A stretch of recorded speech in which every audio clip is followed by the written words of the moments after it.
प्रिय भक्तगण, आज हम आपको एक कथा का श्रवण करा रही हूँ जो सुनने मात्र से आपके जीवन में सुख, संपत्ति और धन की वर्षा होगी।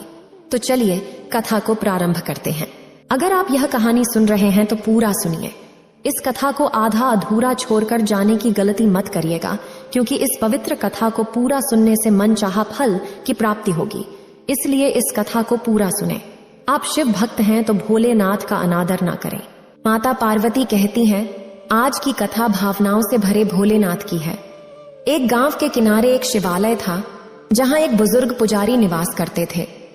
एक दिन एक निर्धन माता ने अपने छोटे बच्चे को मंदिर के प्रवेश द्वार पर छोड़ दिया और चली गई। पुजारी जी ने बहुत खोजबीन की, परंतु बच्चे के परिवार का कोई सुराग नहीं मिला।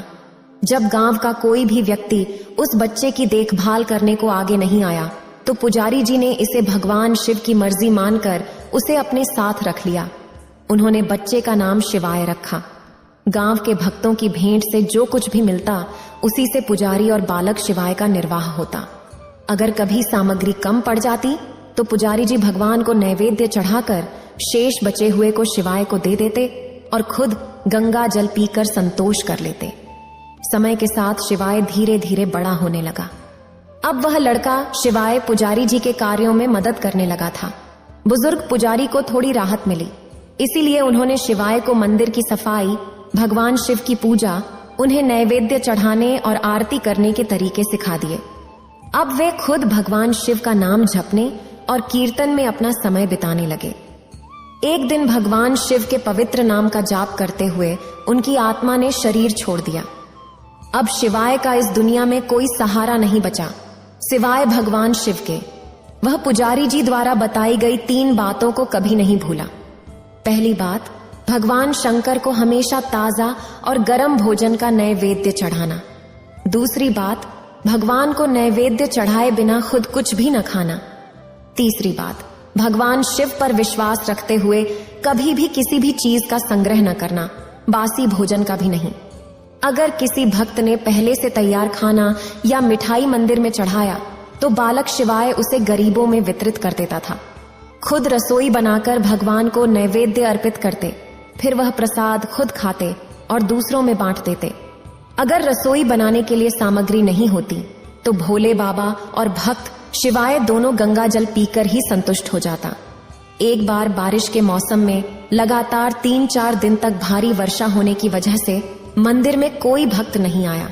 शिवाय अपने भोले बाबा को गंगा जल का भोग लगाते और खुद भी वहीं पीकर रह जाता। भोले बाबा शिवाय की भक्ति और धैर्य की परीक्षा लेते रहे, लेकिन अंत में अपने भक्त को भूख से व्याकुल देख उनका दिल पसीज गया। वे सेठ के नौकर का वेश धरकर हाथ में खाने की सामग्री से भरी पोटली लिए बारिश में भीगते हुए मंदिर के दरवाजे पर पहुंचे। उन्होंने शिवाय को आवाज दी और पोटली उसके हाथ में देते हुए कहा कि सेठ जी ने यह खाने की सामग्री भिजवाई है। प्रभु का नैवेद्य अर्पित करो और प्रसाद भी ग्रहण करो, मैं कल पुनः आऊंगा। भक्त शिवाय ने आशीर्वाद देकर उसे विदाई दी और गीली सूखी लकड़ियों के धुएं में तपती रसोई लगाकर कहा, बाबा को पूरे वर्षा ऋतु में भोग लगाया। भक्त शिवाय को खाने की सामग्री देने वाले आते रहे और खुद भी ताजा बनी रसोई का प्रसाद पाते रहे।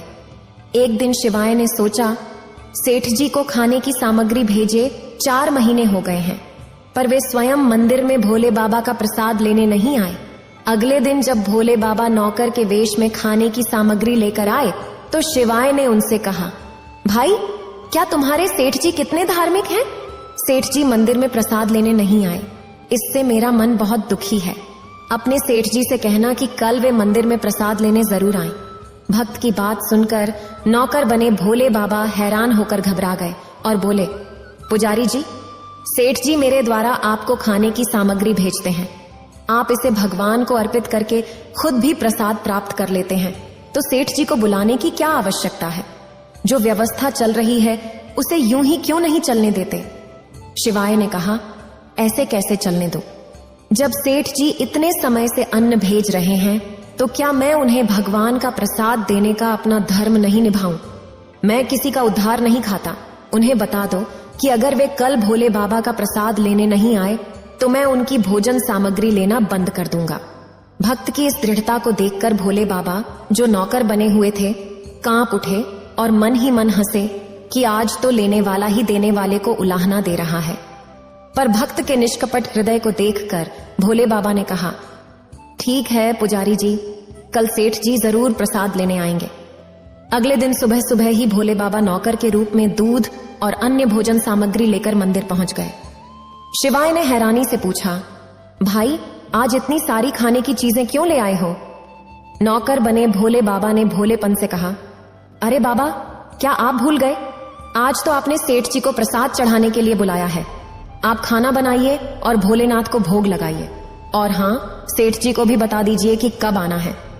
शिवाय ने खुशी खुशी सेठ जी के आने का समय बता दिया और भक्त शिवाय की इच्छा पूरी करने के लिए भोलेनाथ ने सेठ का रूप धारण कर ली। उधर जब पार्वती जी को पता चला कि उनके प्रिय भक्त के घर दावत है, तो वह भी पीछे कैसे रहती।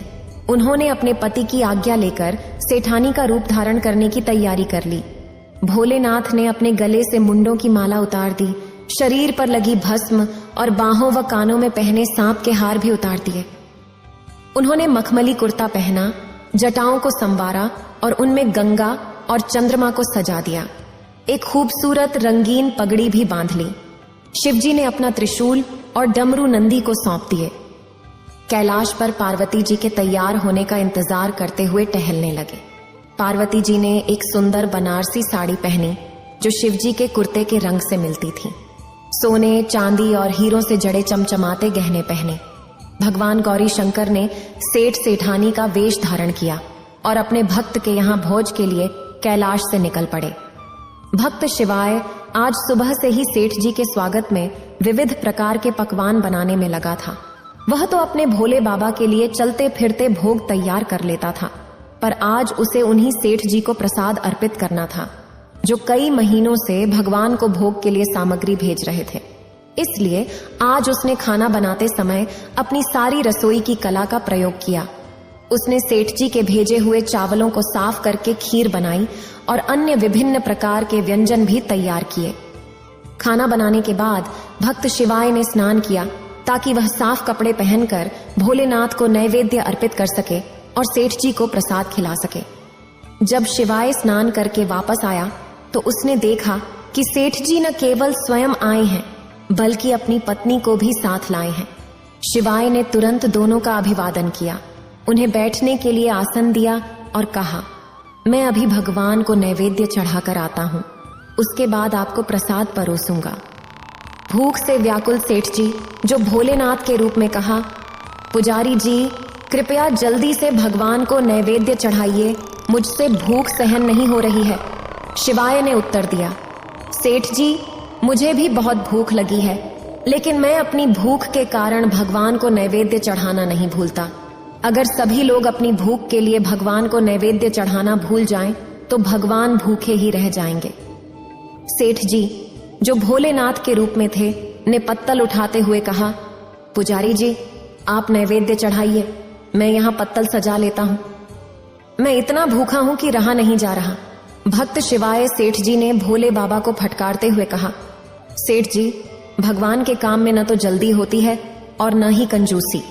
मैं जब तक भगवान को भोग नहीं चढ़ा देता तब तक आप रसोई के आसपास भी नहीं आ सकते।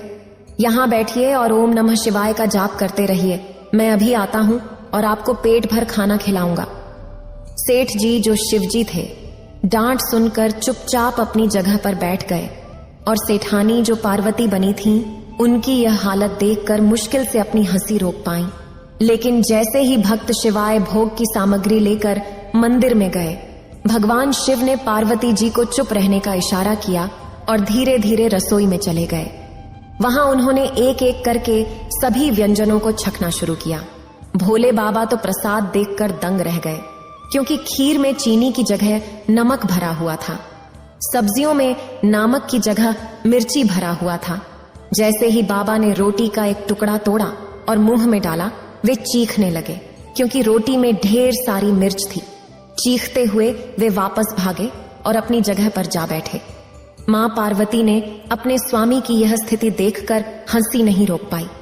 इससे पहले कि शिवजी मां पार्वती के सामने कोई स्पष्टीकरण दे पाते, भक्त शिवाय ओम नमः शिवाय का जाप करते हुए आ गया और रसोई में प्रसाद को पवित्र कर दिया।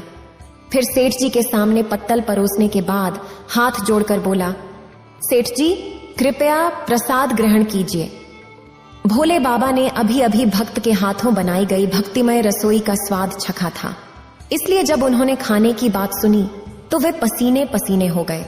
वहीं शिवाय तो सेठ के चेहरे को निहारने लगे। शिवाय सेठ जी की ढिलाई को सहन नहीं कर पाया और बोला, सेठ जी अब क्या हो गया है आपको? अभी तो आप बहुत जल्दी में थे, अब आप खाना क्यों नहीं खा रहे हैं? जब आप खाएंगे तभी तो माता जी भी प्रसाद लेंगी और फिर मुझे भी प्रसाद मिलेगा। शिवाय की चुनौती सुनकर भोले बाबा ने चुपचाप खीर का कटोरा उठाया और सारी नमकीन खीर एक ही सांस में पी गए। कटोरा खाली होते ही शिवाय ने उसे फिर से भर दिया। अपने प्रिय भक्त के हाथों से परोसे गए भोग का भगवान को आज दोगुना आनंद आ रहा था। शिवाय खीर परोसते गए और भोले बाबा पीते गए। माता पार्वती भक्त और भगवान के प्रेम को देख मंत्रमुग्ध हो गईं। जब सारी खीर समाप्त हो गई तो भगवान ने एक जोरदार ढकार ली। शिवाय को होश आया और वह बोला, वाह सेठ जी वाह, मैं तो बावला था जो इतनी कम खीर बनाई। अगर मुझे पता होता कि आपको प्रसाद खाने का इतना शौक है तो मैं और भी ज्यादा बनाता। भोलेनाथ अपना पेट सहलाते हुए सेठानी रूपी मां पार्वती की ओर मुस्कुराते हुए कहते हैं, पुजारी जी मैं तो रोज इतना नहीं खाता, पर आज का प्रसाद इतना लजीज था कि मैं खुद को रोक नहीं पाया और बस खाता ही गया। लेकिन तभी शिवाय थोड़ा उदास होकर कहता है, सेठ जी आपने तो ठीक किया, पर सेठानी जी तो भूखी ही रह गईं। पार्वती मां की ममता देख शिवाय का दिल भर आया। उन्होंने बची हुई खीर की कुछ बूंदें खा लीं। भोलेनाथ के भोग लगाने से प्रसाद में एक दिव्य स्वाद आ गया था। वह सुगंधित और मीठी खीर खाकर मां पार्वती पूर्णतः संतुष्ट हो गईं। और जैसे ही मां पार्वती संतुष्ट हुई, सृष्टि के सभी प्राणियों को भी तृप्ति मिल गई। भक्त शिवाय ने कहा, सेठ जी आपने और माता जी ने प्रसाद ग्रहण कर लिया, इससे मुझे बहुत खुशी हुई है। मान लीजिए कि जब आप दोनों ने प्रसाद खाया तो मुझे भी लगा कि मेरा पेट भर गया है। वैसे भी मुझे हर महीने 4 बार एकादशी का व्रत रखना पड़ता है, फिर भी मैं एक दाना तो खा ही लेता हूँ ताकि भोलेनाथ के प्रसाद की अवहेलना ना हो।